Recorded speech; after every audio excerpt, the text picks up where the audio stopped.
Gott kvöld og velkomin í laugardagskvöld. Sálin hans Jónsmins hljómsveit hússins í kvöld og við heyrum í þeim hér á eftir. En fyrsti gestur þáttarins var talsvert í fréttum í vikunni, eins og hann hefur raunar verið stöðugt síðan hann spratt fullskapaður í Íslands þjóðlíf fyrir 7 árum. Ég býð velkomin Kára Stefánsson.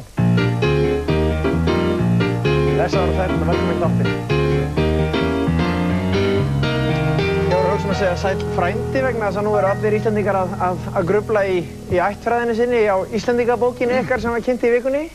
Nú, ég vonast til þess að ég geti sýnt fram á að það sé vafasamt að þér að kalla mig frænda.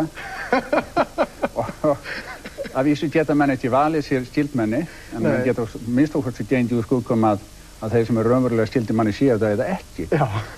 Og síðan við settum upp þennan gagnagrunn ættfræði, þá er það komið fyrir að menn sem hafa heimsótt okkur í fyrirtækið og hafa orðið fyrir því að við höfum sýnt gagnagrunnin og af kjánaskap okkar ákveðið að kanna hvort þeir verið skildur þessum eða hinum.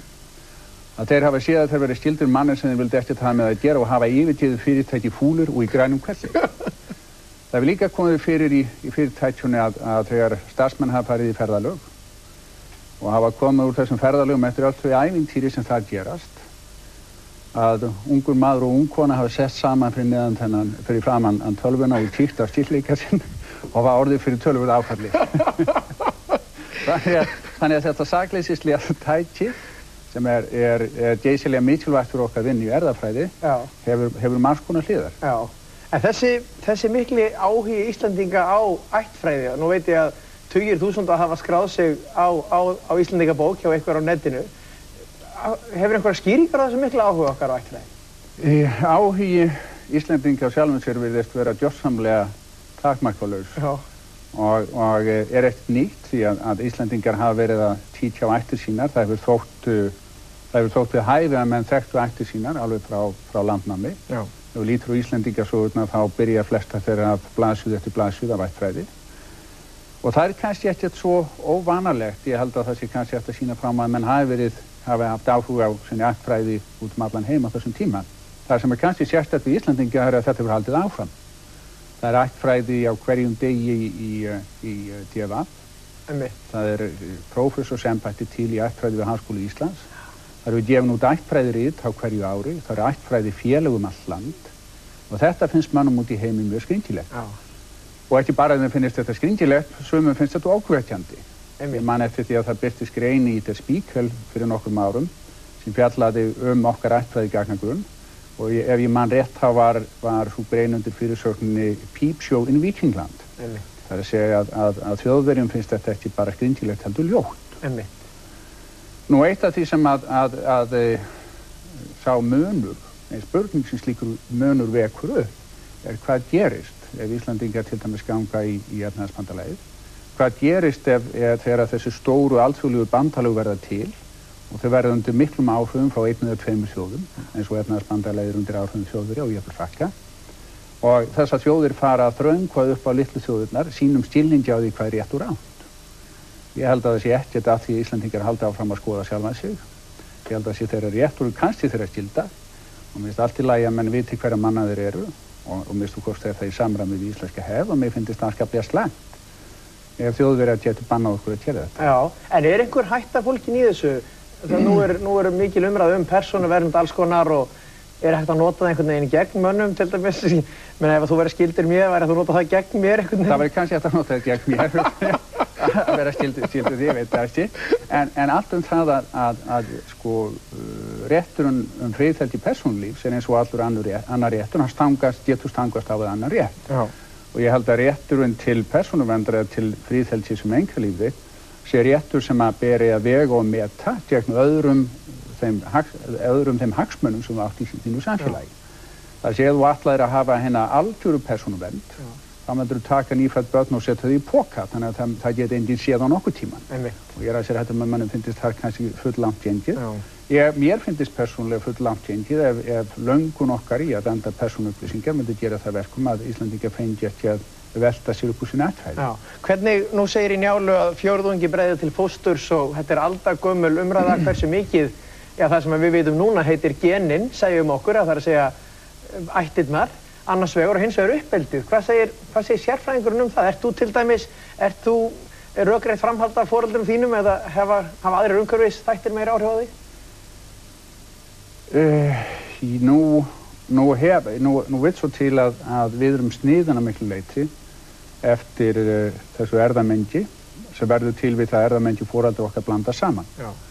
Og sú samblöndun einn gerir það verkum út úr þessu rís einstakur einstaklingur.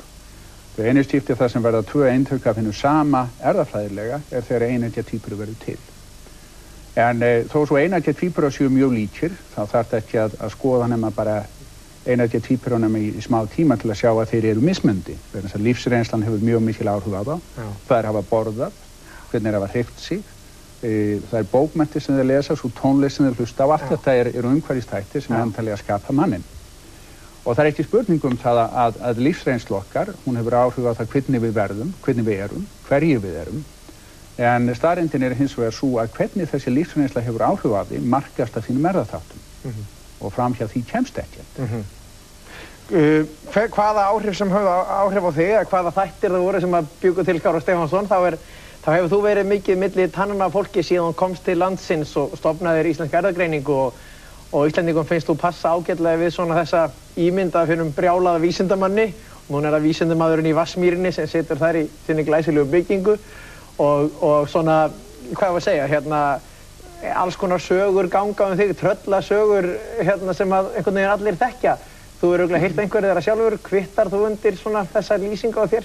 Ég hef heyrt sumar af þessu sögum og það hefur skemmt mér töluvert.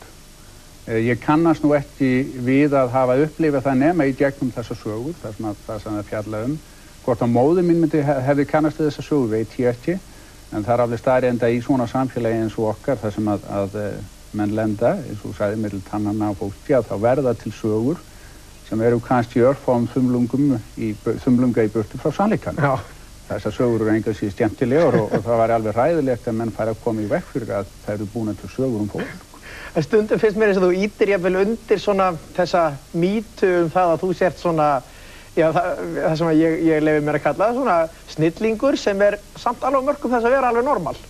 Sko nú verður þú að rökstyðja þitt mál. Hvernig hef ég ýtt undir þetta? Ég ansér þetta að hér sem að ræða bara ennitt blaðrið í fjölmiðlamanni sem þarf ekki að standa ábyrgð á því sem að segja. Ég spyr þig. Nei, þú sagðir að þér finnist það og hvernig stendur það þér finnst það? Já, svona, þú kemur stundum furðulega fram fyrst mér og svona og svara stundum út í hött eða svona á svona óvenjulegan máta.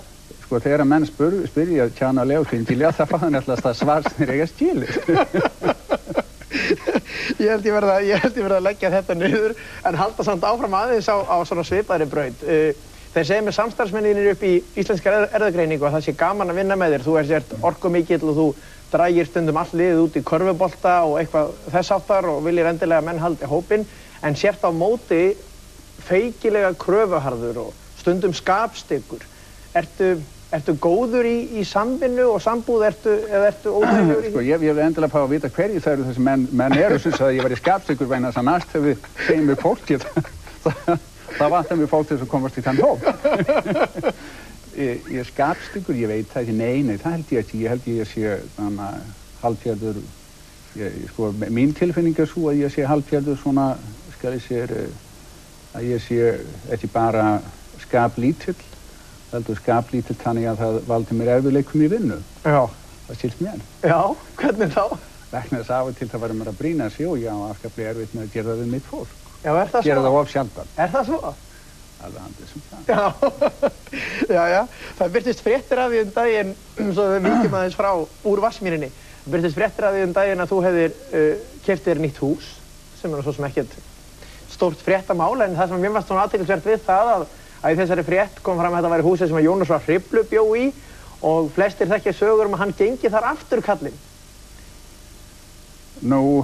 Hefur þú orðið var við Jónas Hriflu í þínum húsum? Ég er ekki viss að ég myndi þekkja munin á framsóknarmanni lífs úr liðnum, þannig að ég er ekki viss að ég geti sagt fyrir það hvort að ég hef réttist á afturgöngu eða ekki. Nei, en þú ætlar ekki að fá prest til þess að særa úthugsanlega anda þarna? Nei, ég held að ef að Jónas er þarna ennþá þá vil ég endilega fá að hitta hann og rabba við. Þetta var merkilegur maður, hafði áhrif á sinn samtíma Og það má vel vera það megi læra á hann og það meiri sér töluvert. Já. Þegar þú varst í menntaskóla þá varstu alltaf álitinn og ég held að þú er álitið það sjálfur að þú væri svona ungur, róttækur vinstri maður. Hér heima hafa helstu bandamenn þínir í þínum átakamálum verið sjálfstæðismenn og framsóknarmenn. Áttu samleið með þeim frekar en öðrum í pólitík? Sko, ég veit afskaplega lítið stjórnmál. Ég hef lagt mig fram með eitt töluverðri orku í að halda mér tiltölulega fáfróðum þau. Þess ber hins vegar að geta að þeir menn sem hafa stutt við bakið á viðleitni minni til að byggja upp fyrirtæki á Íslandi hafa margir verið úr röðum manna svona hægra megin við miðju. Davíð Oddsson hefur stutt með geysilega mikið. Halldór Ásgrímsson hefur stutt með, Ingibjörg Pálmadóttir fyrrverandi heilbrigðismálaráðherra stutt með mikið. Síðan fullt af fólki sem kýs vinstriflokkana sem styður okkur. Hafa hjálpað okkur og verið gjörsamlega ósammála þeim vegviltu leiðtogum vinstrimanna sem hafa verið að berjast gegn okkur á þingi. Og þetta er að vissu leyti dálítið skringilegt vegna þess að erfðafræði sem slík. Hún hefur lent svolítið út á kanti hjá vinstra fólki í Evrópu. Vinstri hóparnir sem að mistu óvinsinn, mistu fræðilega grundvöll fyrir sínu pólitík að svolítið leyti þegar að Sovétblokkin féll. Þeir hafa verið að leita sér að baráttumáli og þeir hafa því miður oft á tíðum tekið það sem sitt hlutverk að berjast að krafti gegn vísindum og tækni og líta á hætturnar af þessu sem miklu meiri heldur mögulegan ávinning. Ég held að þetta sé hreinn misskilningur. Ég held að þetta stafi ekki að vitvilja, þetta er bara það sem menn vita ekki betur. Þeir eru einhvers staðar út í mýri. Ekki Vatnsmýri, nei. En þú nefnir hérna fólk sem má segja hafi lagt mikið undir þegar það studdi þitt fyrirtæki og auðvitað fjöldi Íslendinga sem gerði það og mest auðvitað þú sjálfur. Hvernig er staðan, bara örstutt, við ætlum ekki að fara nákvæmlega út í það, hvernig er staðan á ykkar fyrirtæki núna? Það eru fjöldi fólks að vinna þannig í Vatnsmýrinni og maður kemur inn og það er einhvern veginn allt í fullum gangi. Er allt í fínu lagi? Það gengur alveg geysilega vel þessa dagana. Vinnan inn á rannsóknarstofunni hefur skilað meiri afkostum núna á síðasta ári sem var að ljúka heldur en nokkru sinni fyrir. Á síðasta ári sögðum við frá því að við höfum einangrað erfðavísi sem veldur geðklofa.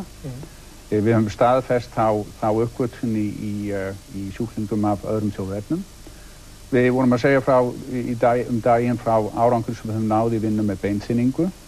Hver sjúkdómurinn og fætur öðrum er að leysast innan fyrirtækisins og við erum að snúa þessum uppgötvunum yfir í verðmæti. Við erum að skrifa undir hvert samninginn af fætur öðrum við stórlega fyrirtæki og annars konar fyrirtæki. Þannig að framleiðslan innan fyrirtækisins gengur vel, geysilega vel.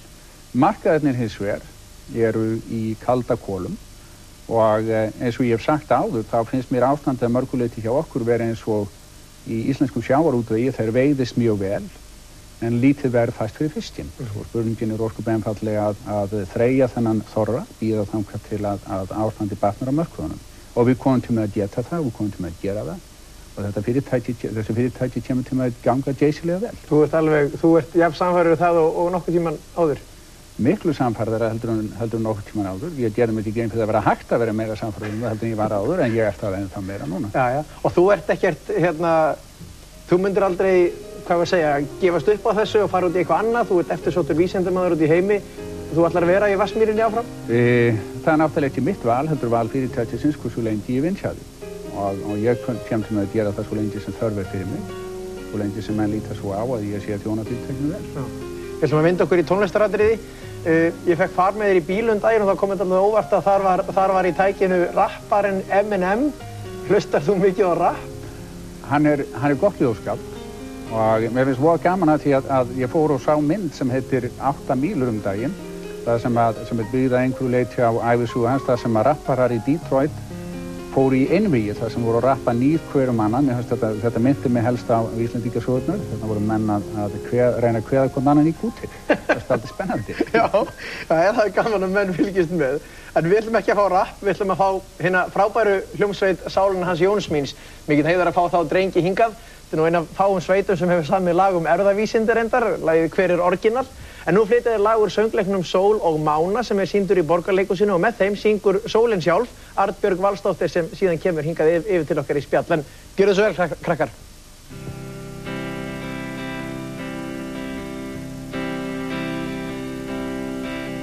Það hugarstríð, ást og hatur alla tíð, hér í heimi ár og síð. Þegar myrkrið fer, eins og alda yfir sker, þegar eitthvað út af ber, kannski það von sem þeytir ykkur yfir úfið haf, ekki nema von, hver veit nema færist þið á kaf, á morgun vonin ykkur veitir ekki af.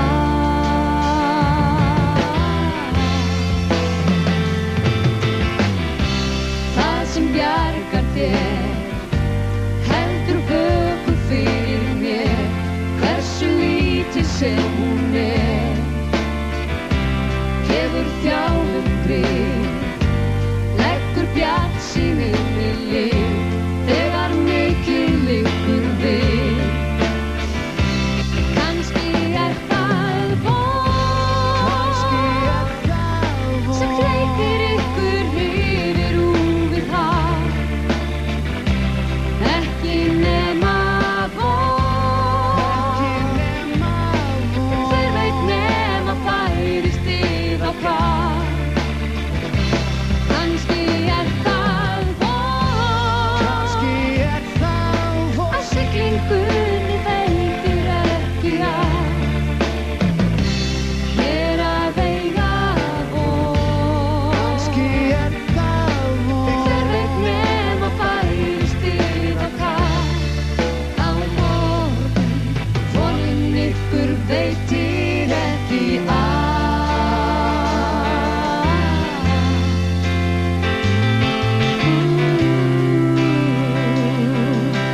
Vonandi þið lifið þetta af.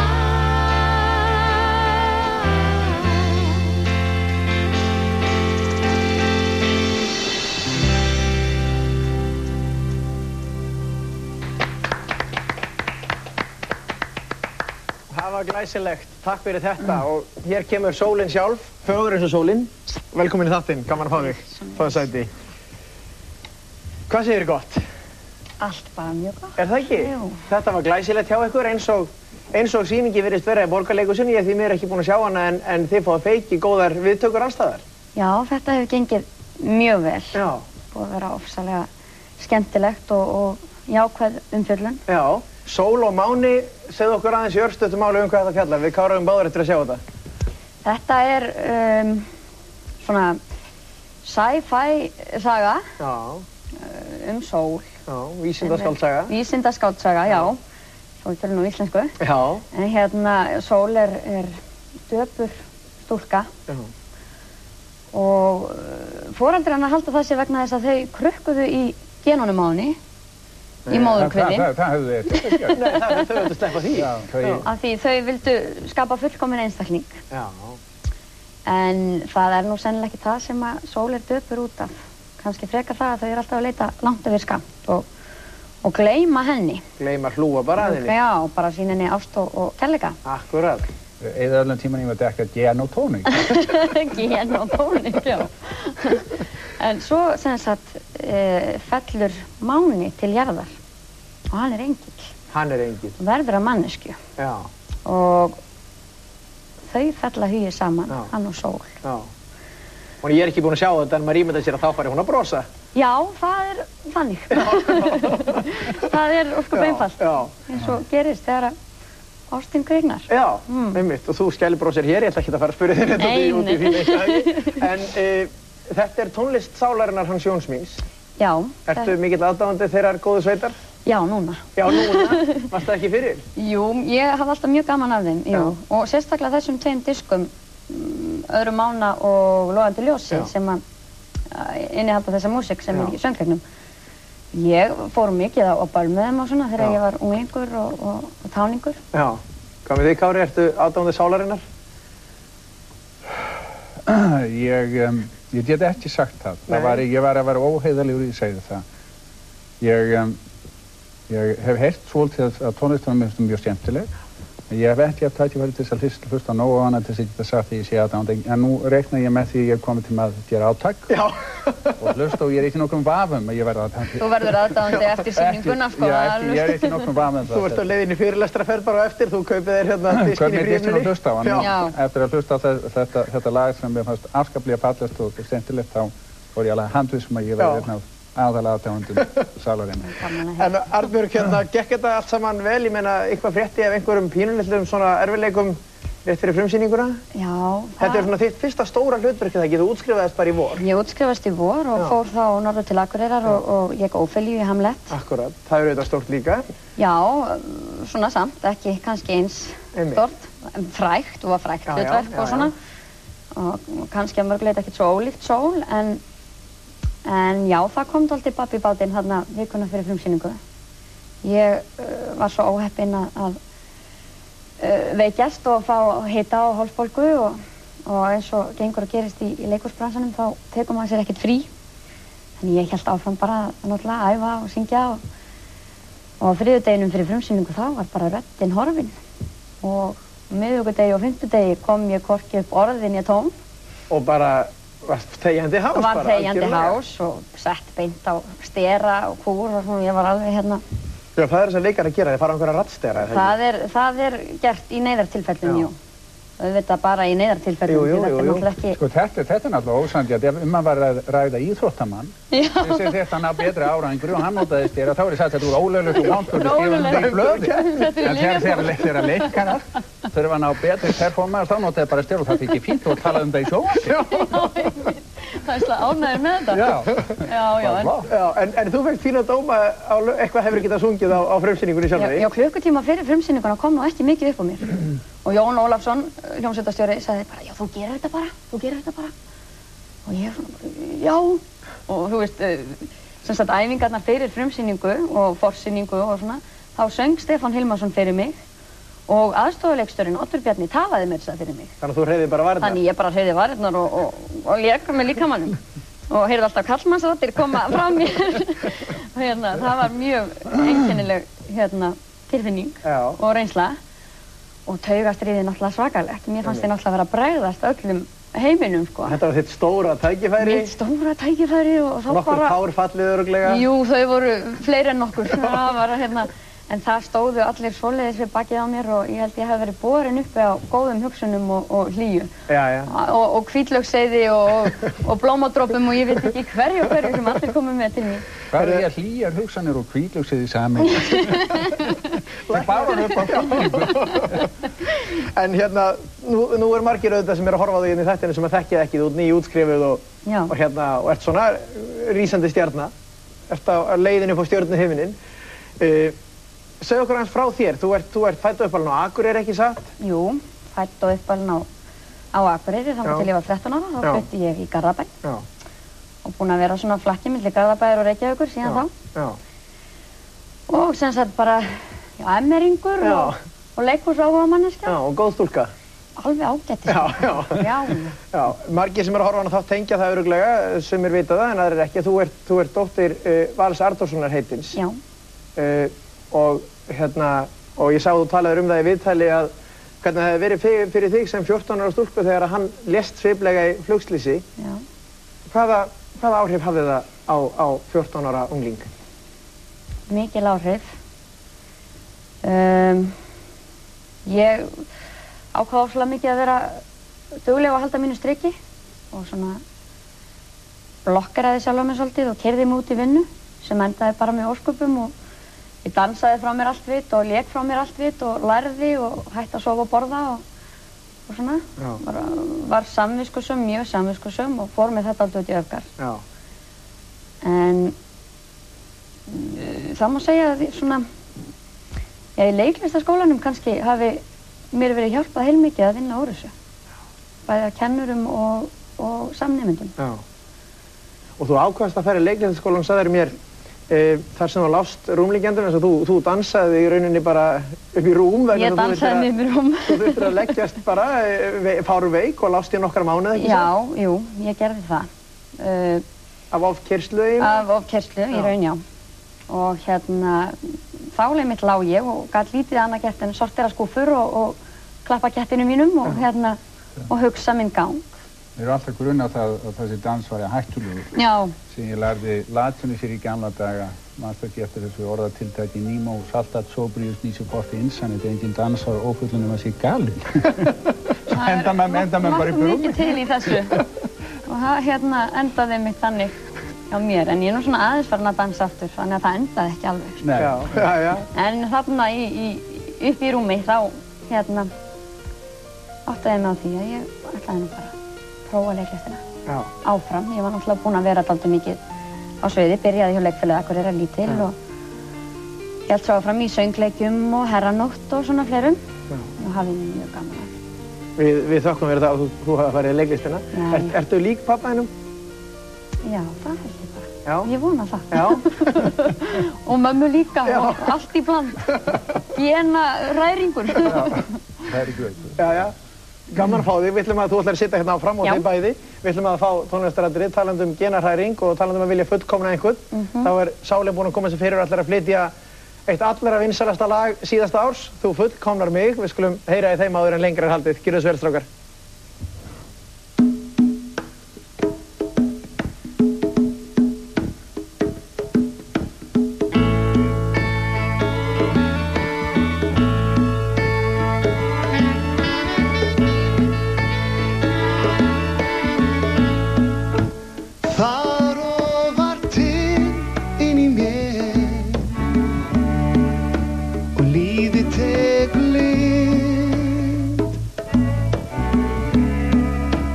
Veit nú hvað gefur mér mest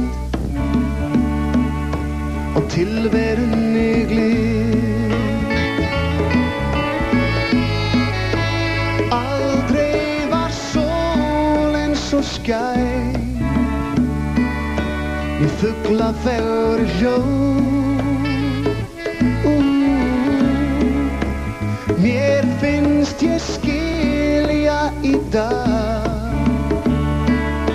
öll heimsins ástarljóð. Þú fullkomnar mig, ég finn að ég er annar en ég var. Þú ert við spurnum mínum lokar svar, lyftir mér lýsir mér leið.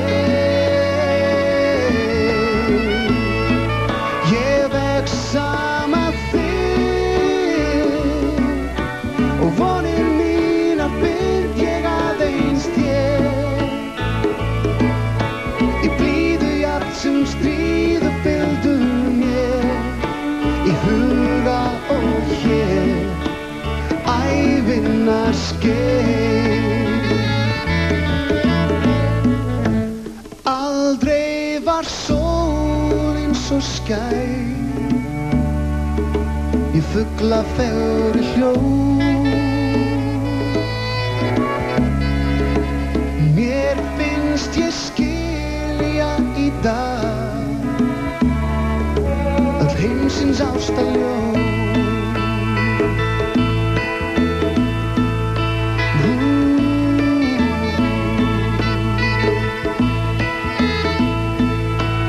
Heimsins ástarljóð.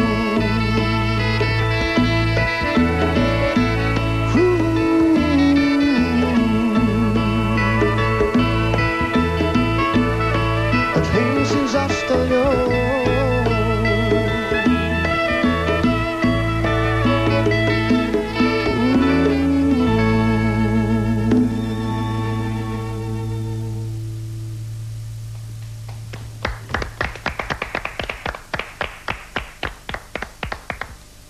Takk fyrir það, Sálin Hans Jóns míns. Það er aldrei vitað nema Kári eftir að fullkomna mann einhvern tímann síðar, sjáum til með það. En síðasti gestur okkar í kvöld er einhver orkumesti maður þjóðarinnar. Hann jafnan með marga bolta á lofti í einu og tekst ótrúlega vel að halda þeim öllum þar. Við fáum inn Magnús Skeving. Gjörðu svo vel, Magnús. Blessaður. Velkomin. Gaman að fá þig. Sæl. Þetta fólk þekkirðu kannski? Já. Hafið þið ekki meiri sér að grunna eitthvað saman? Jú. Leikið í Latabæ, Sólvi Styrðu og... Farið í splitt saman og svona. Já. Og Kári gaf mig réttu geninn til þess að geta leikið í íþróttálinn, þannig að þetta blandast allt. Mér finnst þetta óhugulegt að fólk komið saman til þess að fara í splitt.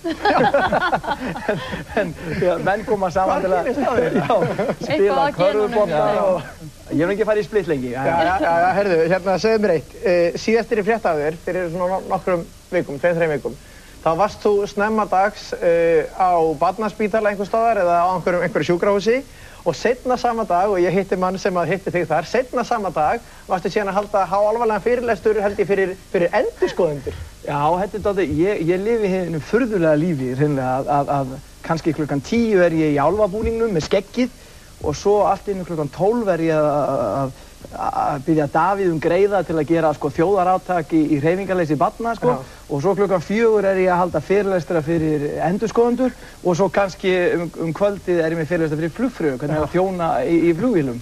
Þannig og þess á milli er ég að reyna að stjórna fyrirtæki sem að er Latibær og vinna mínum hugsunum og sjá það blómstra. Og í þessu öllu er einn rauður þráður sem er hver? Já, sem er eiginlega mín hugsjón í raunni. Ég er að reyna að trúi því bara statt og stöðugt að maður getur haft áhrif.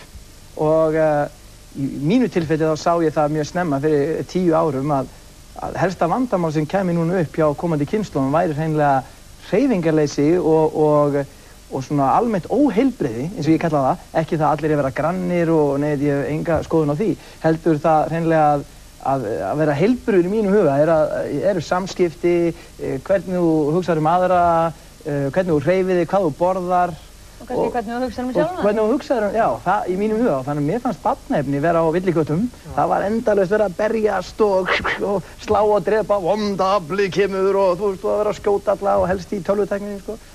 Mér fannst þetta bara stundum ekki nógu gott og svo hinum einn fannst mér það vera þannig að það væri þeir sem skrifuðu það, bækur sem voru svona mjög flóknar eða það maður þurfti að mjög djúpar og stundum skildi ég bara ekkert í þessu sem barn vegna ég trúi því að 5 ára barn það skilur ekki kaldhæðni, það skilur ekki svona vissa hluti, vilja fá þetta svona afgreitt þannig að maður geti rætt þetta og ekki það að ég skrifi heimsins bestu bókmenntir sem ég geri alls ekki sko en ég er mjög góður að setja í það form að krakkar hafi gaman að því og þess vegna ég að reyna að berjast fyrir því að eins og maður segir á ensku how can education about healthy lifestyle be entertaining? Er það möguleiki hreinlega að búa til efni sem hefur eitthvað gildi fyrir börn sem er svona sem er skemmtilegt í óvanulegt. Já, þú veist, er það hægt hreinlega og það er það sem við erum búin að vera að berjast í. Og það er það sem að Latibær gengur út á? Algjörlega. Og hvernig, af því að margir eru forvitnir það af því að Latibær, þú ert búin að búa til þetta þennan pakka má segja sem þú ferð með út allan heim og sýnir mönnum þennan pakka. Er einhver sem vil kaupa pakka? Já, það sem við höfum verið að gera, það tekur svona pakka, sem við pökkum inn hugmyndinni, tekur 8 ára svona, það er svona það sem er venjulega til þess að delivera öllum pakkanum, það er svona 8 ár. En við erum búin að pakka þessu öll inn og þetta er í formið að vera sko bækur, leikrit, útvarp, hagkerfi, þetta er krakkarsöfnum við til dæmis í sumar lata á hagkerfi 33 milljónum inn á bók sko og læruð þá að spara og kaupa holla vöru í staðinn, sund og ýmislegt og leikrit og hvað sem við höfum verið að gera. Og við settum þetta allt í eitt pakka og ákveðum að fara á sjónvarpsstöðvar í Bandaríkjunum og í Bretlandi og núna er það komið þannig að við erum eiginlega að dansa þennan leik, við erum á miðjuballinu og við erum komnir með nokkrar í svona takið, það er nokkrar búin að bjóða þær upp í dans og þú veist ekki alveg nákvæmlega svona hvað verður en ég frétti að fyrsti fundurinn ykkar með eitt stærsta tækifærið ykkar var hérna þegar áttu fengu fund með PBS sjónvarpsstöðinni í Bandaríkjunum og dagsetningin er núna orðin fræg, hún var það ekki sérstaklega þá, það var 11. september. Já, 11. september og það var dálítið gaman hvernig ég komast á þann fund, ég var að skemmt á sjómannadaginn í álfabúningnum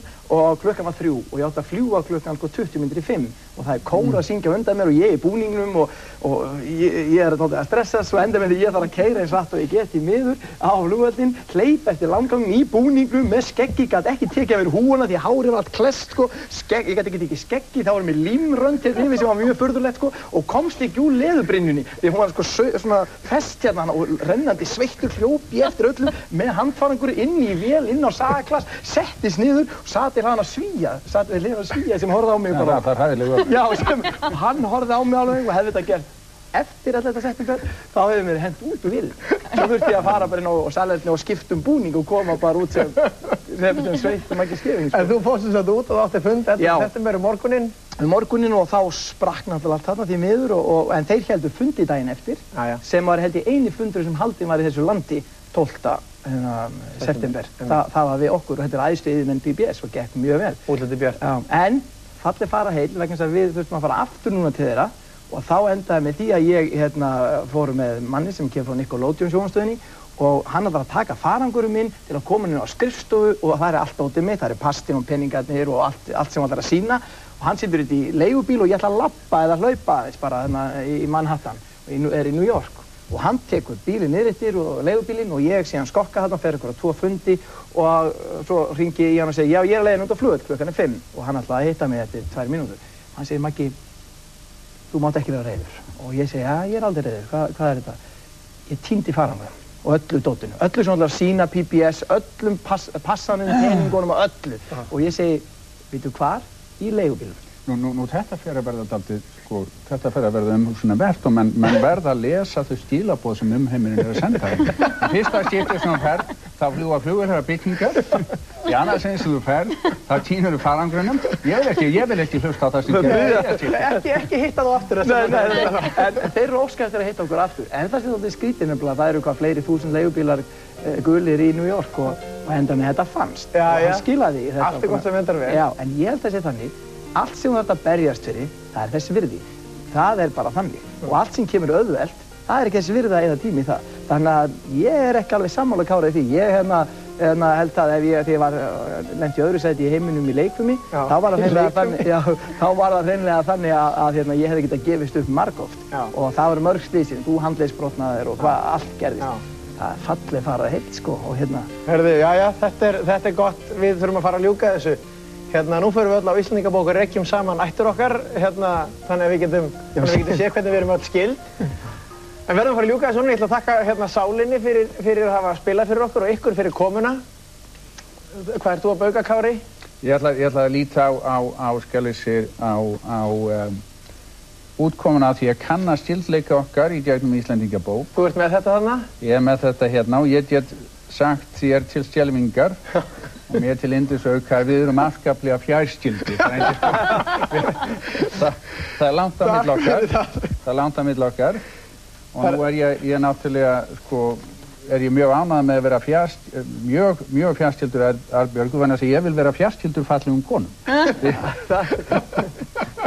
En hvað viltu vera skyldur? En ég er hins vegar svo skyldur Magnúsi Stefing að ég held að það sé rétt, að sem erfðafræðingur þá bendi honum á að það sé ekki skynsamlegt að við eigum saman börn.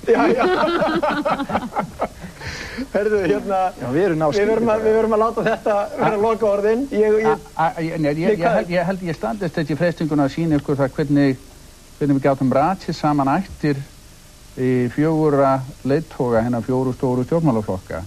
Hvernig skildleiki Davíðs Oddssonar, Ingibergar Sólrúnar, Halldórs Ásgrímssonar og Steingríms J. Sigfússonar, hvernig maður rekja saman ættir þeirra. Ertu komið með fólki sem ber ábyrgð á þessu öllu? Vegna þess að það er deilur, það er hnútur, það er urr og það er öskur sem eiga eftir að heyrast í vor. Má öll rekja til einnar konu sem heitir Sólveig Kársdóttir, ekki Káradóttir, heldur Kársdóttir, sem var fædd 1633. Undan henni eru allir þessir höfðingjar komnir. Undan henni eru þessir höfðingjar allir komnir.